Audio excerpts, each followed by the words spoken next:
राहणार निलंगा, तालुका निलंगा, जिल्हा लातूर. बर. तर मला इथे येऊन 9 वर्ष झालं.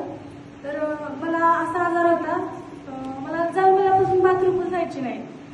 मग खूप दवाखाने केले, लातूरला गेले, उदगी, निलंगा सगळीकडे बघितलं, पण काही रिझल्टच आला नाही. मग नंतर इथं आलो. पहिल्याच वारीमध्ये मग नंतर मला फरक जाणवायला लागला.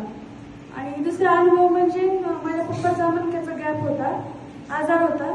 मग त्यांनी पण इथं प्रसाद, वाऱ्या सगळं पारायण वगैरे चालू ठेवलं आणि त्यांना पण रिझल्ट आला. टाळ्याच्या गजरामध्ये स्वागत ताई सांगते, मला बाथरूमचा प्रॉब्लेम होता, संडासच होत नव्हती, केमो करून संडास करावं लागायची, हा तिचा प्रॉब्लेम होता. इथला फेमस ना, आणि इथला आशीर्वाद घेतला. आणि काय इनिमा का, सॉरी इनिमा कसला असतो काय माहिती, मला तो माहिती नाही.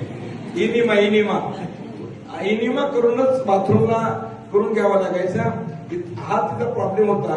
इथला आशीर्वाद घेतल्यानंतर ती सांगते, आता मला 9 वर्ष झालं, मी 9 वर्षापूर्वी इथं आले होते, पण 9 वर्षापूर्वी मी आशीर्वाद घेतला होता आणि मला आता पोट साफ होते, संडासही व्यवस्थित होते.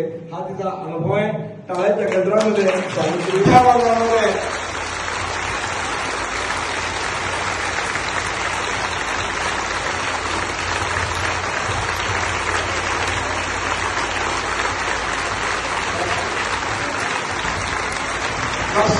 धन्यवाद.